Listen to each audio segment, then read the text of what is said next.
Okay, I've made the argument that one of the ways we can see this short-termism moving into corporate management thinking is through the behaviors that were detected on the part of this survey done of CFOs in 2004, which found that CFOs were willing to sacrifice long-term value to meet short-term expectations. But I think there's an even more compelling piece of evidence that demonstrates the degree to which short-termism has become a principle of management that corresponds then to the shareholder value incentive. And that is the nature of CEO pay. I think when we look at the question of CEO pay over the last 40 years, what we're really seeing is the shareholder value theory becoming paradigmatic within the corporation. It is well known, it is a matter of common knowledge, that over the last 50 years or so, the ratio of CEO pay to average worker pay has climbed extraordinarily. And I refer now under the Anglo-American model. In Japan, for example, it's remained relatively flat. But in these US corporations, whereas in 1960-something, 65, say, average CEO to average worker pay was something like 25 times. Today, 50 years later, it is, and the numbers are a matter of some dispute, depending on how you calculate CEO pay, 250 times, 300 times, 400 times, perhaps as much as 500 times. How is it that CEOs 50 years later are worth so much more money? Well, one possibility is that as a consequence of exceptional business programs, we've created super CEOs who are literally 10 times more valuable than they used to be, a sort of class of Ubermensch, able to move into the corporate boardroom and thereby, as a consequence of their talents, command a great deal more money. That's a possibility. I doubt it. The second possibility might be that the CEO has simply become much more effective in terms of developing extractive strategies over the corporations that they're in charge of. In other words, that CEOs are able to implement strategies to get a lot more cash out now than they used to. That's another possibility. The problem with the extractive strategy idea, that CEOs are simply able now to take more money out of the corporation in exchange for their services, is that the pay of the CEO is with the tacit permission of who? The shareholder. It is the shareholder who agrees in most corporations how much the CEO should be paid. And so when we look at the nature of CEO pay increasing over the last 40 years, we need to add in to that observation the role of the shareholder as essentially providing the tacit permission for that to take place. To me, this makes a lot of sense. I see it actually as a simple market equation. Because if you move investing into the hands of institutions, now you have people who are taking very large positions in firms. We're not talking retail investors of the kind in the 1950s and 60s with their 10 shares of Ford. We're talking about large institutions with 10, 100, $500 million positions, sometimes more.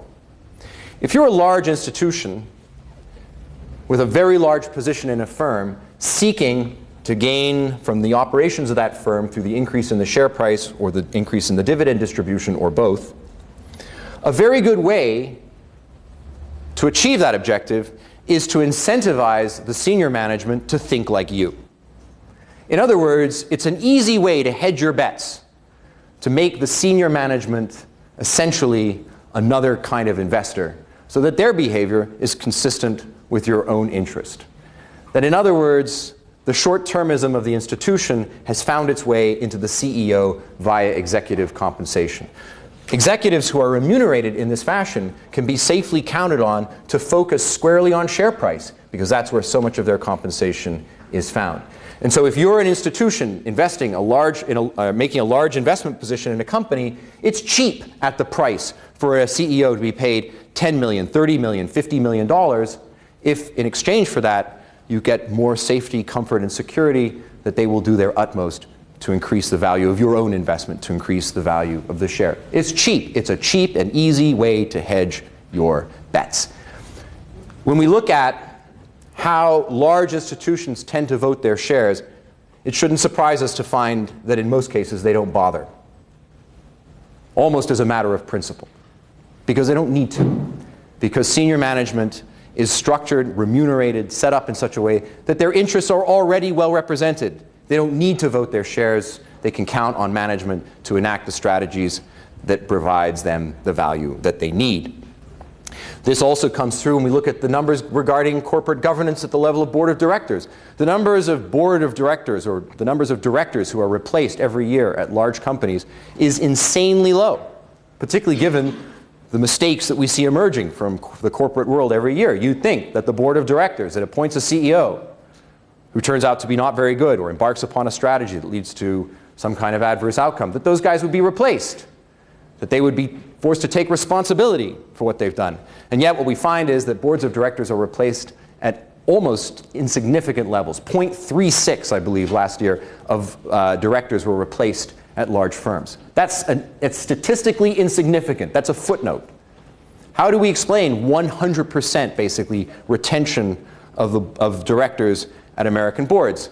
Who is essentially letting that happen?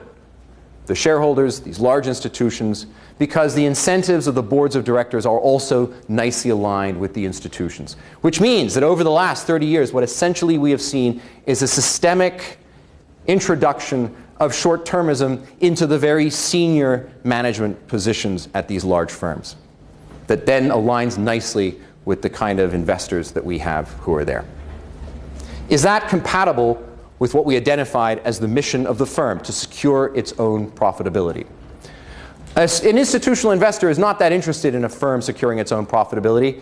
It's mostly interested in the illusion that a firm is securing its own profitability, because their time horizon for their investment is by definition short. As soon as they see a problem, they're going to walk. They're not interested in what it's going to look like 5 years, 10 years, 15 years from now. In fact, according to one study published a few years ago, investors don't even have a mechanism available to them to provide a reasonable DCF analysis, discounted cash flow analysis of firm operations more than 8 years out.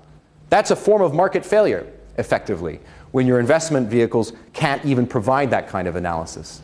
So the result is, if you've moved that kind of short-termism into the boardroom, are you in fact honoring what we think of as the underlying obligation of the firm itself, to secure its own profitability? And I'm going to argue that you don't. What you see is that firms become much more interested in making a profit than in securing profitability, because what the street cares about is the former and not the latter. And who does care about the latter? Who does care about securing profitability? Well, as we know, a firm is a complicated ecosystem made up of many stakeholders. Employees who work there, whose reputation, human and knowledge capital is built up over the years working under the aegis of a certain firm. The customers who buy products, who want it to work, who need the firm to be around in order to honor their contractual commitment. The suppliers who provide the means for the firms to make the goods that they do. The communities in which those firms operate, who may be dependent on the firm for jobs. Governments that need firms to pay taxes, and so on. These are all long-term stakeholders that exist within the firm's ecosystem, all of whom have a long-term interest in the firm securing its own profitability. Does it make sense for us to look at the evolution of the firm in the last 40 years? Does it make sense for us to see, as a consequence of that evolution, all of those long-term stakeholding relationships subordinated to the short-term interests of one stakeholder? In other words, why? What is the logic that informs all of those long-term stakeholding relationships to be placed into the service of a single stakeholder whose interest is definitionally short-term? And so let's come back to the proposition that we announced at the beginning of the class. What's good for the country is good for the firm, and vice versa. Is that good for the country? Is that good for the firm? And if it's not, it suggests that there's a failure. It suggests that there's a failure of politics. It suggests, moreover, that there's a failure of management. And if it's not, what should we do about it?